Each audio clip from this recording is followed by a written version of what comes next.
Bonjour et bienvenue en ce deuxième épisode de Tarot Tor. Avant tout, je tiens à vous remercier pour tout le soutien que j'ai reçu pour le premier épisode. J'ai écouté tous les retours et j'espère que vous apprécierez les nombreuses améliorations effectuées pour ce deuxième épisode. Tarot Tor, c'est l'occasion de découvrir des autrices et des auteurs sous un nouveau jour. Mes questions suivent le monomythe de Joseph Campbell, soit une série de 12 étapes qui définissent le voyage du héros. Une structure qui a permis d'écrire la majorité des blockbusters d'Hollywood et je l'utilise pour vous permettre de mieux découvrir mes invités. Pour chacune de mes questions, l'interviewé tirera une carte du tarot pour l'inspirer et le guider dans sa réponse.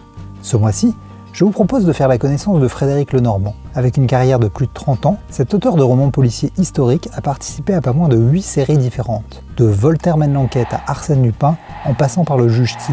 Il a déjà écrit plus de 78 romans, 2 essais et une pièce de théâtre, et la semaine dernière, il a sorti le nouveau titre de sa série, Au service secret de Marie-Antoinette. C'est également un auteur qui a reçu de nombreux prix au cours de sa carrière, comme le prix François Mauriac de l'Académie française, le prix Arsène Lupin ou le prix Historia. Pour Frédéric, et avec plusieurs hésitations de ma part, nous avons choisi le tarot Cult of Weimar de John Murray. C'est un jeu illustré par des collages, comme il en existe de nombreux autres, mais qui a la particularité de s'inspirer de l'esprit de la République de Weimar, la période de l'entre-deux-guerres en Allemagne, celle qui a vu naître l'expressionnisme allemand. C'est une période très particulière où l'angoisse de la mort était proportionnelle à la pulsion de vie qu'elle provoquait. Une époque que l'on pourrait d'ailleurs rapprocher de celle que nous avons vécue ces dernières années avec le Covid et les tensions sociales. C'est surtout pour cette ambiance unique que j'apprécie ce jeu. Niveau conception, la boîte est en 2 parties solides, le carton des cartes assez épais et leur tranche est d'un verre métallisé de toute beauté. Gros plus, le livret en anglais est très complet et donne de nombreux détails sur les choix de l'artiste. Sur les bémols, si globalement l'intégration des collages est bien réalisée, je trouve qu'il y a tout de même quelques cartes où c'est plus hasardeux ainsi que des répétitions. C'est aussi affaire de goût, vu que je n'aime pas les collages. Enfin, je trouve le jeu un peu cher, d'autant qu'il a été entièrement produit en Chine. Mais maintenant, voyons ce que ce jeu va nous révéler sur l'histoire de Frédéric.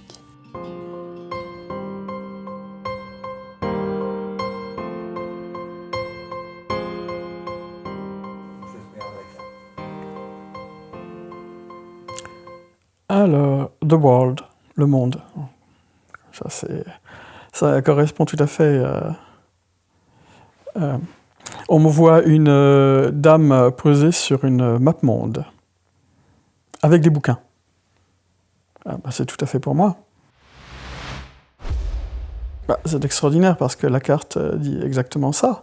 C'est une femme qui a l'air de se débattre devant des barbelés pour se construire et prendre sa place sur le monde, avec des bouquins. Qu'est-ce que je peux ajouter? C'est ma vie. Ma vie était pourrie. J'ai écrit des bouquins et maintenant je nage dans une piscine de champagne tous les jours. Tout est dit. Dernière carte des arcanes majeures du tarot, le monde est une carte de plénitude, de bonheur, c'est la carte de l'accomplissement. En fin de tirage, il ne peut y avoir de meilleur présage que celle-ci. En début de tirage, par contre, elle peut évoquer un blocage, le besoin de se réinventer ou de se lancer dans une nouvelle aventure. Je pense qu'il est important de trouver sa place dans la vie, et ma place c'était d'être écrivain, arrêter tout ce que je faisais avant et décider d'écrire et y arriver, et de faire les choses bien, c'est ce qui m'a construit, c'est ce qui m'a donné ma place dans le monde. C'était ça au crevé, je pense. Et c'est pour ça que, j'ai commencé il y a 30 ans, et c'est pour ça que je suis encore vivant aujourd'hui, parce que je me suis transformé en écrivain, c'est-à-dire je me suis transformé en ce que je devais être, en ce que j'étais. C'est un peu comme la chenille et le papillon. À un moment, il faut se débarrasser de l'état de chenille et devenir un papillon. C'est comme ça qu'on s'accomplit. Ce qui veut dire de prendre le risque de se faire bouffer par un oiseau dès qu'on se met à voler.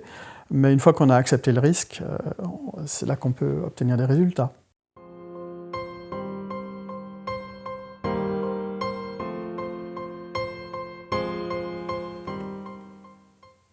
Épiphanie.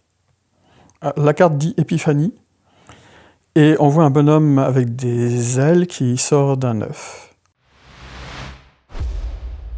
C'est un peu comme celle de tout à l'heure, c'est la transformation, c'est la personne qui quitte son état précédent pour entrer dans un état nouveau, et peut-être définitif, encore que l'état définitif de l'homme, c'est de tomber en poussière. Chaque créateur de tarot essaye de s'approprier le genre à sa façon. Ici, outre le fait de l'associer à une période très précise et à l'imaginaire qu'elle a engendré, John Mary a choisi d'ajouter 2 cartes au classique 78. Shadow pour travailler notre part d'ombre et Épiphanie pour la part lumineuse. La carte parle d'elle-même et évoque donc une épiphanie, la compréhension soudaine d'un élément important, une illumination. L'épiphanie, c'est la révélation. C'est difficile d'accepter ce qu'on est. En fait, les gens n'en ont pas conscience. Si on parle du début de ma carrière, c'est ça qu'on devrait enseigner aux enfants au lycée. C'est qu'ils vont devoir non seulement faire des études, trouver un boulot, mais ils vont devoir accepter ce qu'ils sont. Ils vont devoir devenir ce qu'ils sont. Et ça a été très difficile là, au début, quand j'étais jeune, quand j'avais une vingtaine d'années. C'est que je n'entrais pas dans les moules, dans les cases. Et pour entrer dans une case, il a fallu d'abord que j'accepte que j'entrerai jamais dans une case préétablie parce qu'il n'y en avait pas pour moi.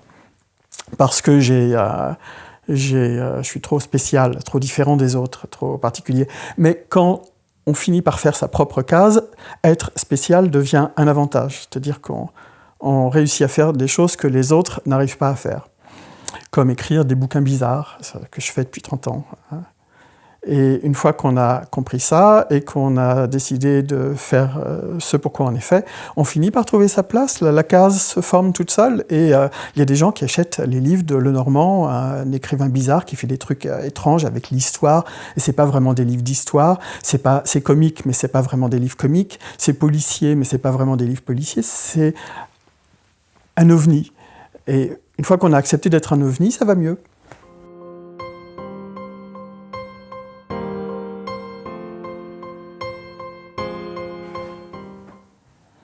Alors, c'est la carte numéro 7, et donc, oui, c'est une dame qui respire une rose, et il y a plein de pièces de monnaie autour d'elle, et elle a le pied sur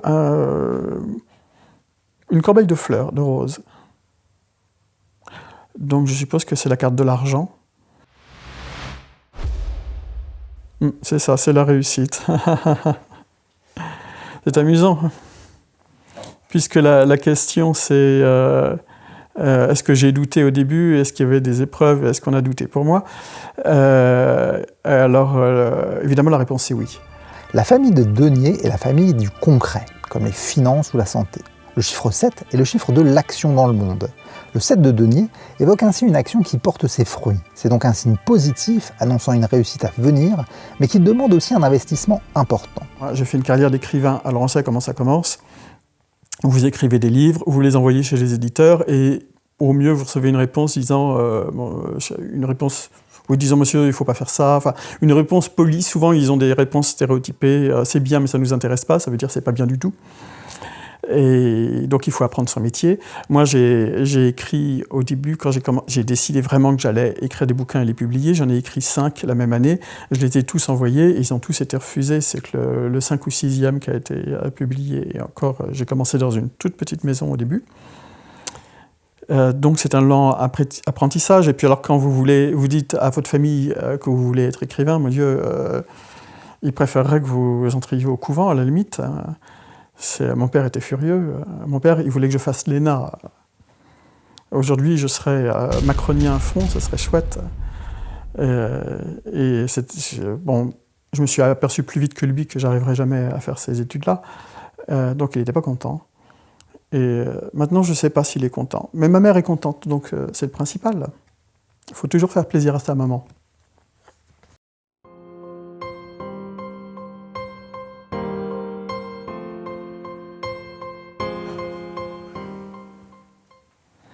C'est la reine de Cups. Donc on voit une dame avec une couronne et on voit une tasse, genre tasse à thé avec des cuillères partout et un moulin à café peut-être. Les coupes sont la famille de l'émotion et les reines une figure d'autorité, de maîtrise. Ici, la reine de coupe évoque la créativité et l'empathie. Elle invite à plonger en soi pour en tirer le meilleur, à ne pas avoir peur d'assumer qui on est. Elle peut aussi évoquer une personne chaleureuse, empathique ou maternelle. Si je cherche un modèle, c'est-à-dire une personne couronnée qui a déjà réussi, mon modèle c'était Flaubert. Flaubert, ça a été le premier à faire des livres qui reposaient sur le style dans la littérature française. Ça lui a été énormément reproché au milieu du XIXe siècle. Les gens lui disaient qu'il faisait de l'art pour l'art.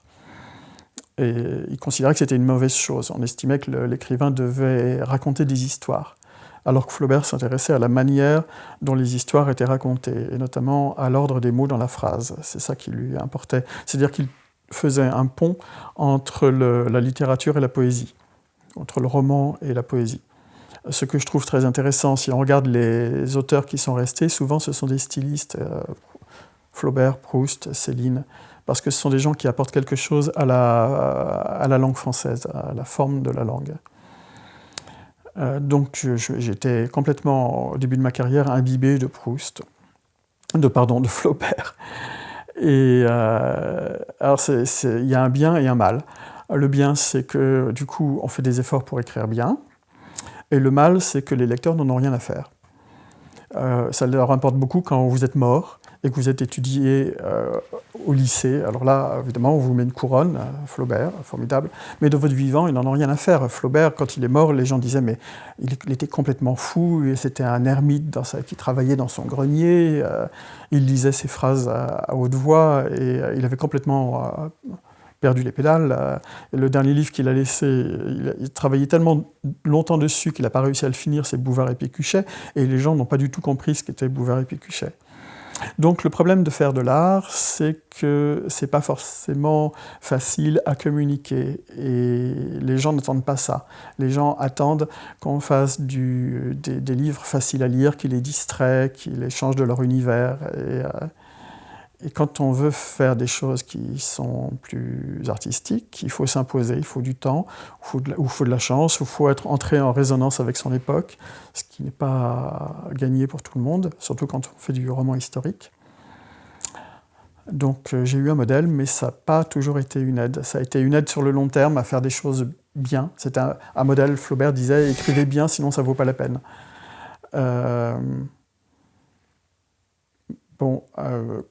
Après ça, il faut accepter de vendre un nombre de livres assez réduit, c'est-à-dire que vous n'allez pas devenir quelqu'un de très célèbre tout de suite. Mais sur le long terme, c'est gagnant, je trouve.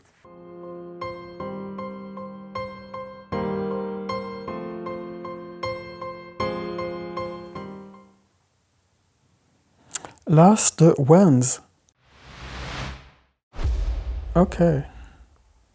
Donc on voit des bras avec des mains qui ont l'air d'avoir été dessinés par Egon Schiele et qui tiennent une espèce de sceptre. On ne sait pas si c'est un symbole positif ou négatif, si c'est menaçant ou rassurant. C'est plutôt...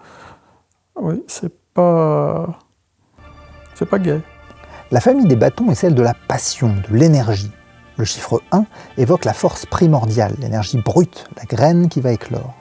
L'as de bâton évoque donc le courage, l'impulsion créative, le besoin de créer. Non, j'ai pas connu de seuil. Je connais des seuils en permanence, en fait. Comment dire, ce sont des étapes. Il n'y a pas c'est des étapes tout le temps. La vie d'écrivain, ce sont des étapes.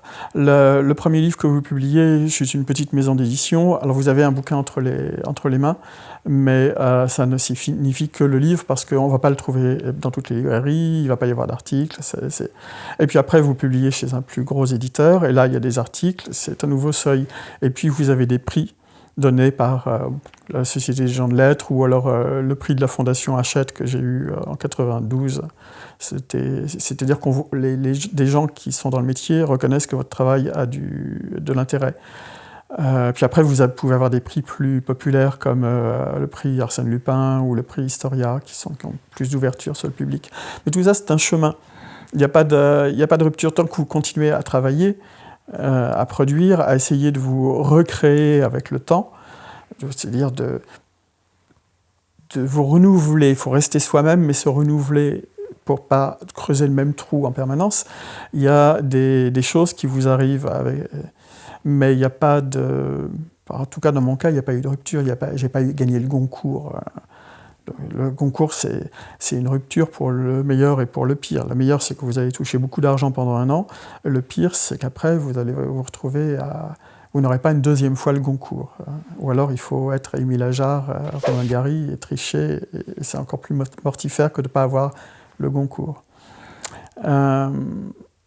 Voilà. Donc, dans mon cas, ma vie a été un parcours, un cheminement continu, régulier, calme. Et l'avantage qu'il n'y ait pas de grande rupture, c'est qu'on ne vient pas vous faire suer non plus à vous dire Coco, tu as 8 librairies où tu dois aller cette semaine, et ensuite tu vas au Japon et en Chine et en Russie. On vous laisse travailler dans votre coin, ce qui est, d'un point de vue artistique, un avantage.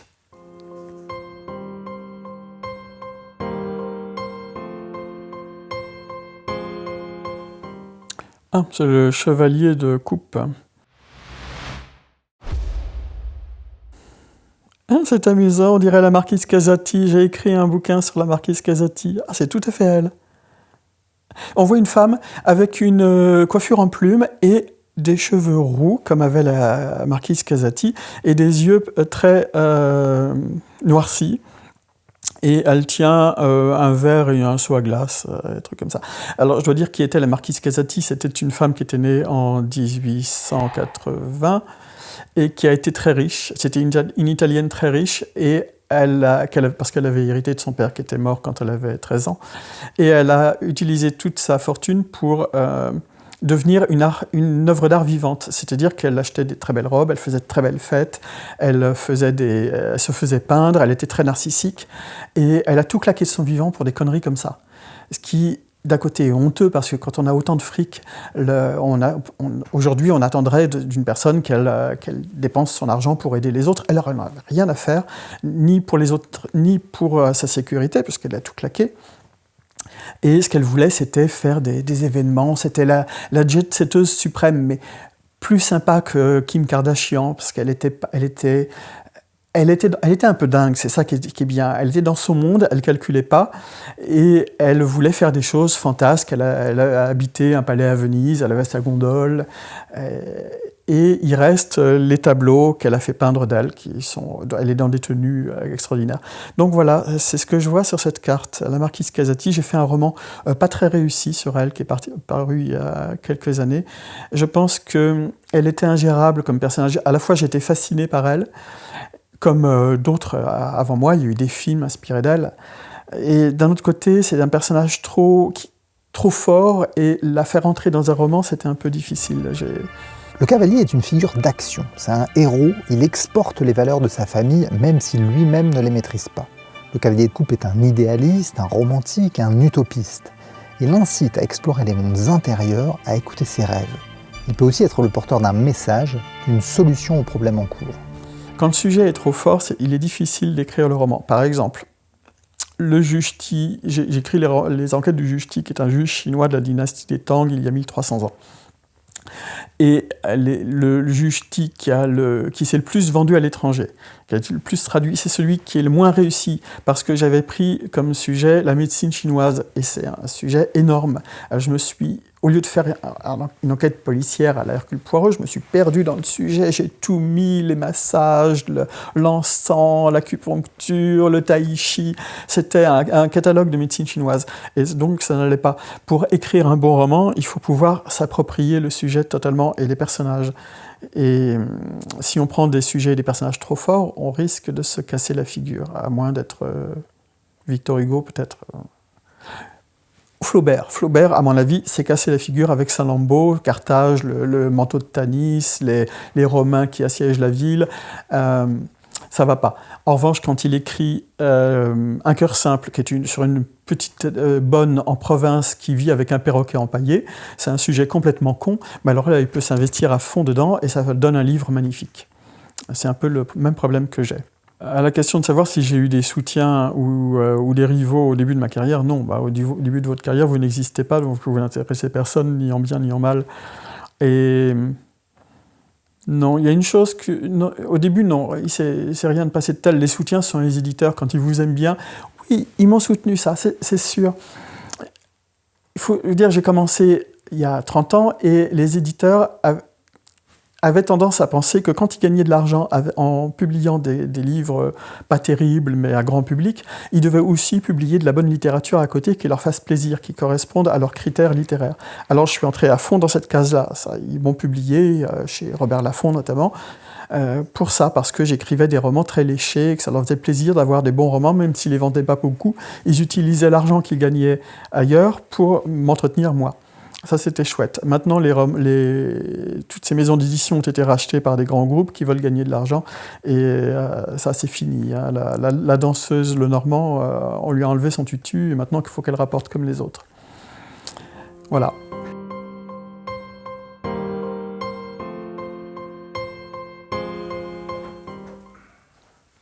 Ah, la mort. Ah bah super. Donc on voit un jeune homme tout nu qui danse sur des crânes. Et il y a un dahlia. Pourquoi le dahlia représente la mort, je ne sais pas, parce que... ou alors c'est un chrysanthème. Peut-être un chrysanthème qu'on met sur les tombes. L'arcane 13 est d'ordinaire la carte de la transformation, du nouveau départ sur une base plus saine. Ici, la carte est une forme de révélation. Elle nous confronte à l'idée que vivre est plus terrifiant que mourir. Elle dévoile ce que nous n'osons nous avouer. C'est amusant d'avoir une carte sur la mort quand on fait du polar historique, parce que mon boulot, c'est de faire revivre des gens. C'est-à-dire que je travaille sur des gens qui sont tous morts. Une fois, j'étais dans une classe d'école primaire, on m'avait invité pour parler d'un bouquin pour enfants que j'avais écrit, et un des enfants m'avait demandé « Mais votre héros », qui s'appelait Aimé de Frénelec, qui vivait sous la Révolution, « Votre héros, quel âge a-t-il aujourd'hui » Et les gamins avaient 10-11 ans, et j'ai dû répondre « Il est mort depuis 2 siècles ». Désolé, j'espère qu'à cet âge-là, ils savent bien ce que c'est que la mort. Mais moi, mon boulot, c'est de les faire revivre, justement. J'invente très peu de personnages. Je vais choisir dans l'histoire et je remets de la chair sur des squelettes. Globalement, c'est ça. Et depuis que j'écris les enquêtes de Rose Bertin, modiste de Marie-Antoinette, je mets même des plumes sur leurs cheveux et des robes sur cette chair. C'est un peu un travail de médium, en fait. C'est se mettre en résonance avec des gens qui ont disparu et leur rendre une voix. C'est ce que j'ai fait avec Voltaire. Avec Voltaire, je suis complètement entré en résonance avec lui. Je pense Voltaire, je respire Voltaire, et je fais parler Voltaire dans mes bouquins, à tel point qu'au premier bouquin, mon éditeur avait dit qu'il s'était amusé à chercher quelles étaient les vraies citations de Voltaire dans mon livre. Et en fait, il n'y en avait aucune. Elles étaient toutes inventées par moi. Je faisais parler, il s'exprimait en fonction de l'intrigue de l'enquête qu'il avait à accomplir. Je trouve que ça m'intéresse beaucoup dans le boulot d'écrivain, de faire revivre des gens. Et puis, ça provoque une collision entre notre époque et les époques passées. Par exemple, dans mes enquêtes sur Marie-Antoinette, je fais beaucoup d'allusions à l'époque présente. Marie-Antoinette, à un moment, il y a des émeutes de la faim, ça s'appelle la guerre des farines. Le pain est trop cher, les gens n'ont plus à bouffer. À l'époque, on mangeait beaucoup de pain, c'était la base de l'alimentation. Et elle est plutôt avec les gens qui manifestent, et elle commande à Rose Bertin un joli petit gilet jaune à porter à la cour. Ça m'amuse beaucoup. Voilà, je pense que le rapport entre mon boulot et cette carte, je pense que c'est vraiment la relation à la mort. Et il y a un bouquin d'Agatha Christie que j'aime beaucoup qui s'appelle « La mort n'est pas une fin ». Je pense que grâce aux écrivains, la mort n'est pas une fin. Vous êtes tous susceptibles de revenir dans un roman d'ici 1 ou 2 siècles.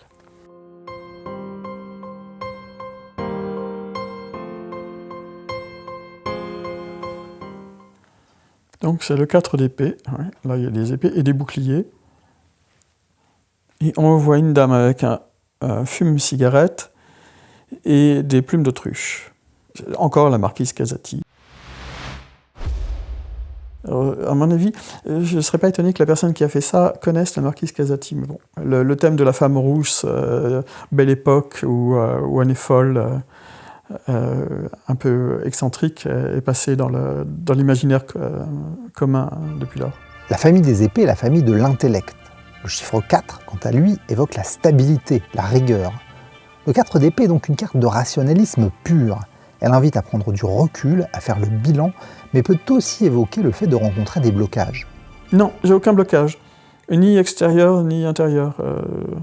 Non, je suis une machine à écrire, je peux publier, je devrais pas le dire, mais jusqu'à 5 romans par an. Bon, pas tous longs, hein, je fais pas la légende des siècles, je fais des romans de 200 pages, ou 200, 250, 300, ça dépend lesquels. Donc j'écris tout le temps. Je produis tout le temps, j'ai tout le temps des idées, je note en permanence. Quand je suis dans le métro, j'ai des idées, je note, je donne un dialogue pour un livre que j'écrirai peut-être l'année prochaine si j'ai le temps. Non, je vis dans un bain de littérature. Non, je crois que tant que j'aurai encore ma tête et que je tiendrai debout, j'écrirai des bouquins. Ça, c'est pas un problème. Oui, évidemment, si on se pose la question de ce qui aurait pu me faire arrêter d'écrire, les épées, c'est un bon symbole. Et en fait, non, rien. Les boucliers sont encore. J'ai choisi les boucliers. Rien ne peut m'empêcher d'écrire. Rien ne peut. En fait, il n'y a que ça que je sache faire aujourd'hui. J'ai jamais travaillé, j'ai jamais occupé un emploi rémunéré de toute ma vie. En fait, je suis bon à rien. C'est ça le secret. Et je pense que c'est le secret d'un écrivain, c'est qu'il est bon à rien. Flaubert, il a raté ses études, et il devait être médecin parce que son père était médecin, c'était une horreur, ça a duré 3 mois. Ensuite, on l'a envoyé faire du droit et il faisait des crises d'épilepsie, c'est-à-dire que, à mon avis, c'était des crises de panique parce que du moment où il a arrêté ses études, il a arrêté de faire des crises. Et souvent, écrivain, c'est ce qu'on fait quand on a tout raté. Et finalement, avoir tout raté est une bénédiction si on réussit à être un très bon écrivain. C'est pas une séance de rattrapage, c'est une histoire de chemin sans doute. Donc, sur le plan des épées, moi, j'ai pas eu d'écueil grave. En revanche, j'ai des boucliers, oui. Ah oui, je suis un peu bardé. Ouais.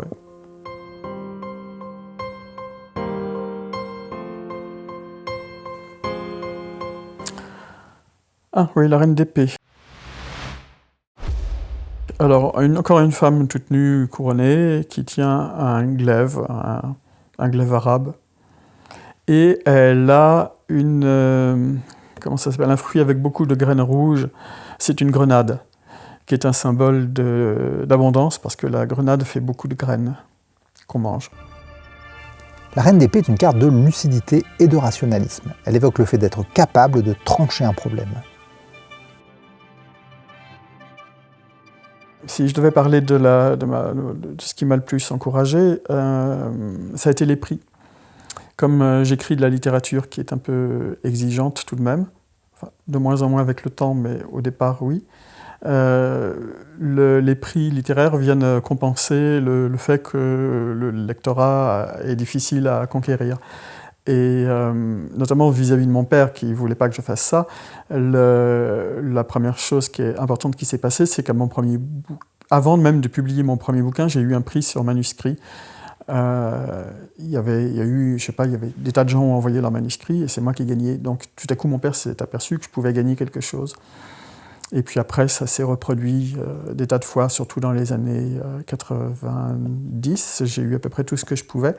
Et après, et dans les années 2000, j'ai eu 3 prix avec un seul bouquin. Le premier, Voltaire, La Baronne meurt à 5 heures. Alors, il a cartonné. Il y a des auteurs qui font encore mieux. Hein. J'en ai vu un, c'était Olivier Truc. La même année, il a eu 13 prix littéraires avec le même livre. C'est-à-dire que dans tous les festivals où il y avait un prix, où son éditeur a envoyé le bouquin, c'est lui qui avait le prix. Ça devenait un peu ridicule parce que si vous étiez candidat, vous saviez que si Olivier Truc était là, il allait recevoir le prix. 13 fois, c'est plus d'1 par mois quand même. Donc ça, c'est bien.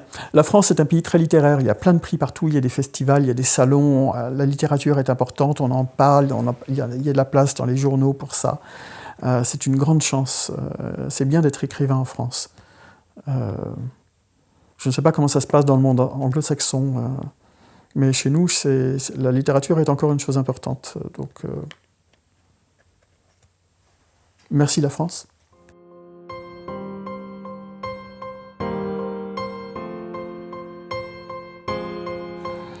Donc, le 2 de bâton. Une dame avec une robe très avec un tissu magnifique, et qui tient une espèce de sceptre et qui regarde une boule. Pouf.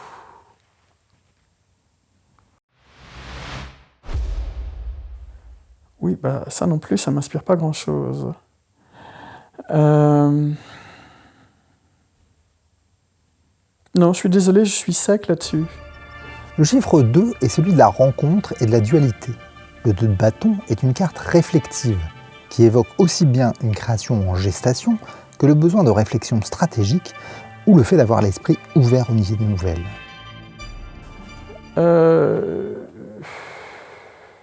Quant à savoir si j'ai eu des hauts et des bas, non. Et je me suis jamais découragé, et donc vraiment, non. Non, vraiment, je suis désolé.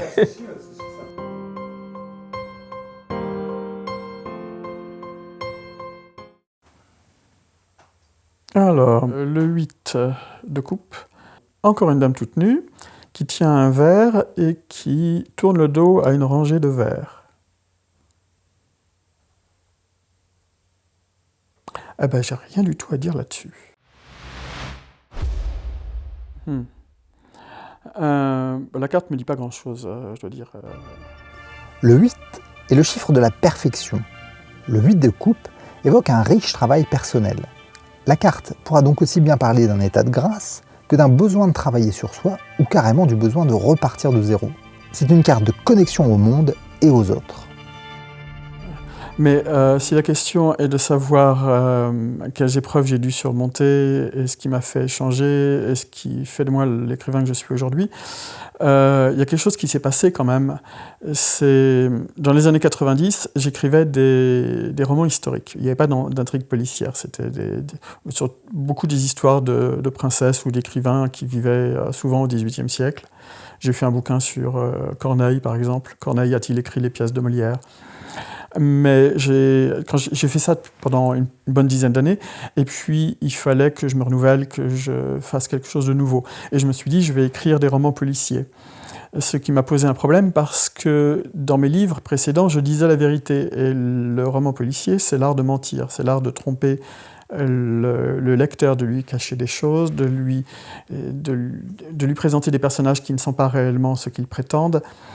Et j'ai dû apprendre à faire ça. Et j'ai appris à faire ça dans les romans de Robert Van Gulik, qui a écrit Le Juge T. Il y en a 17 tomes. Et quand j'ai eu terminé le 17e tome, je me suis dit, mais je pourrais écrire le 18e. Et je me suis lancé ce défi-là d'écrire un roman policier chinois qui se passe sous les Tang au 7e siècle. Bonjour la documentation. L'avantage d'écrire sur la Chine des Tang, c'est que personne ne connaît, donc vous pouvez... si vous ne savez pas, vous pouvez inventer un détail. Et je me suis aperçu que si on est dans la logique de cette civilisation, souvent on tombe juste. Et j'ai inventé des trucs dans les premiers tomes, mais qui existent réellement maintenant que j'ai bien fait ma documentation, je m'en suis aperçu.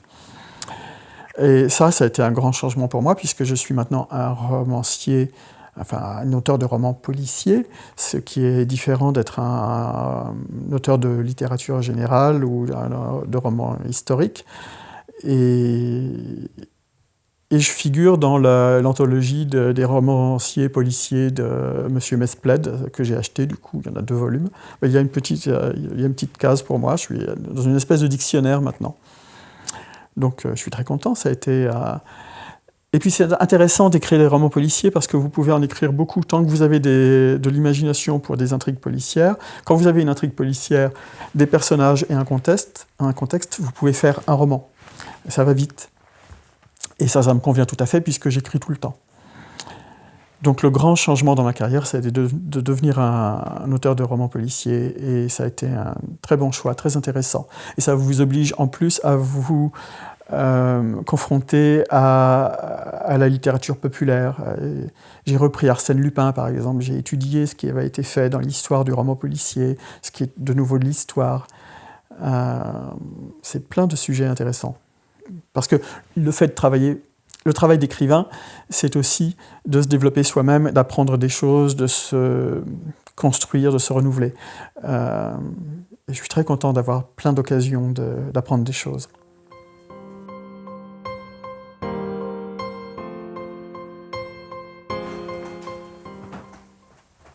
Le soleil. On voit une dame, encore qui montre ses seins, avec un slip doré qui est devant une espèce d'écu jaune qui représente le soleil. Donc c'est solaire, donc c'est positif. Le soleil est la carte de l'accomplissement et de la joie. C'est une carte très positive qui évoque la lumière en nous ainsi que celle qu'on peut faire rayonner sur le monde. Elle peut aussi être la représentation d'une figure paternelle, absente ou idéalisée. Les écrivains sont des êtres solaires, enfin, il y a aussi des soleils noirs, mais ce sont des gens qui sont censés transmettre quelque chose. Je pense toujours que le propre de l'écrivain, c'est de donner aux gens une autre vision du monde dans lequel ils vivent, c'est-à-dire de leur proposer une autre interprétation du monde. Je pense que c'est pour ça qu'il y a des gens qui sont tellement drogués à la littérature, qui lisent tout le temps, qui ont un besoin de s'immerger dans des univers créés par l'écrivain. Je pense que l'écrivain ne crée jamais d'univers totalement détaché d'une autre, parce qu'il interprète beaucoup le monde dans lequel il vit, même dans la science-fiction, même dans le fantastique. Et je pense que tout bon écrivain fait ça. Et c'est ce que j'essaye de faire. J'essaye de montrer aux gens une interprétation du monde, qui est pas forcément... J'essaie pas de les faire forcément entrer dans mon univers, mais ça devient un peu un dialogue. C'est pour ça que je suis influencé par le monde, dans les événements qui nous arrivent. Par exemple, je me suis aperçu que j'ai 3 séries en cours, Arsène Lupin, Marie-Antoinette et Le Juge-T.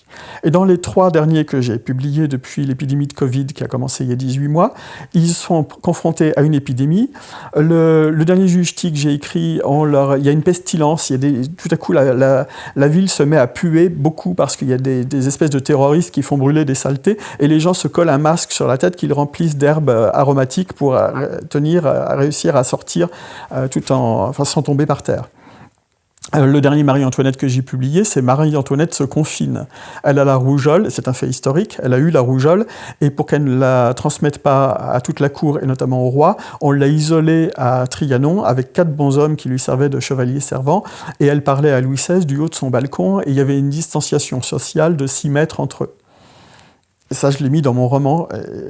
Je ne peux pas me détacher complètement du monde présent. Et en fait, quand je propose aux gens un roman historique, c'est une interprétation de notre époque. Et dans le prochain Arsène Lupin, j'ai choisi comme période la grippe espagnole de 1918-19, où les gens essayaient de survivre comme ils pouvaient, mais c'était pas du tout comme maintenant. L'État n'encadrait pas la vie des gens comme maintenant. À l'entrée des hôpitaux, il y avait marqué souvenez-vous que quand vous êtes grippé, vous êtes beaucoup mieux chez vous. C'est-à-dire que les gens, on ne pensait même pas du tout à les entasser dans des hôpitaux. Et les gens achetaient la presse parce que tous les jours dans la presse, il y avait des remèdes miracles. On leur disait achetez tel produit, faites-vous une tisane et ça ira beaucoup mieux. Alors ils couraient chez les pharmaciens qui étaient en rupture de stock tout de suite et ils se faisaient leur tisane et ils se débrouillaient comme ça. Sauf qu'à cette époque-là, l'Institut Pasteur travaillait sur un vaccin et proposait un vaccin. Je ne sais pas si ça marchait, mais c'est toujours mieux qu'aujourd'hui où on a vu ce qui s'est passé. Donc, voilà. Même un romancier historique est en lien avec la période présente et a quelque chose à proposer aux lecteurs sur ce qu'ils vivent en ce moment.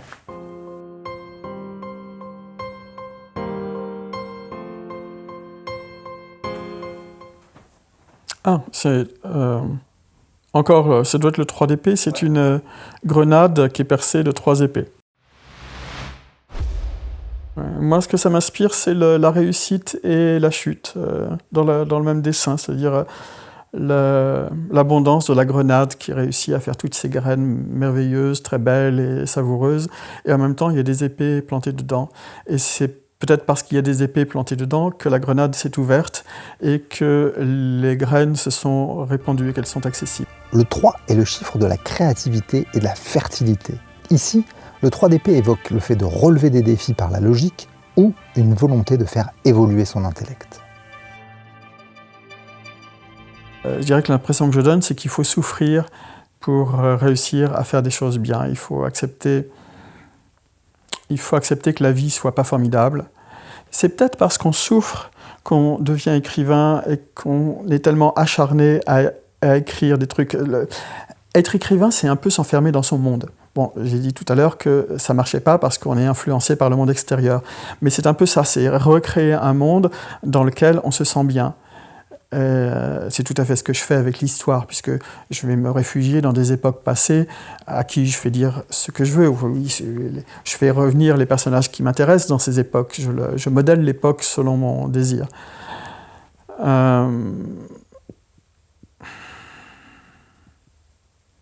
Oui. Dans mon cas, ça a marché. Ouais. Je pense qu'il faut accepter le bien et le mal. Et quand on fait des romans policiers, c'est exactement ça. C'est un jeu entre le bien et le mal. On a un problème au début, quelqu'un se fait tuer, et on essaye de rétablir l'ordre en arrêtant l'assassin, en l'empêchant de nuire à la fin, au dernier chapitre. Donc ça résume assez bien mon travail. Le bien, le mal, la réussite, l'échec, et on continue quand même. Cette deuxième émission est maintenant terminée. Merci de l'avoir regardée jusqu'au bout. J'espère que vous avez apprécié autant que moi cette rencontre avec Frédéric Lenormand. Si sa vision du monde de l'édition d'aujourd'hui est assez sombre, mais partagée par beaucoup, je trouve qu'il y a quand même beaucoup d'optimisme dans sa façon de parler de l'écriture. Si le tarot ne l'a pas toujours très inspiré, je trouve qu'il a bien accompagné son histoire et s'est avéré parfois très éclairant. N'hésitez pas à me dire en commentaire si j'aurais dû ajouter un compteur de femmes nues. J'avoue que je n'avais pas remarqué que le jeu en comptait autant, sûrement mon privilège de mâle blanc. Si vous avez aimé l'émission, n'hésitez pas à la liker ou à la partager. J'ai encore plusieurs épisodes en prévision, mais c'est votre soutien qui me permettra de tenir sur la longueur. Une fois de plus, je vous invite aussi à me dire en commentaire quelle auteurice vous aimeriez voir à l'avenir dans Tarot Tor. En attendant, je vous souhaite de bonnes lectures et je vous donne rendez-vous à dans un mois.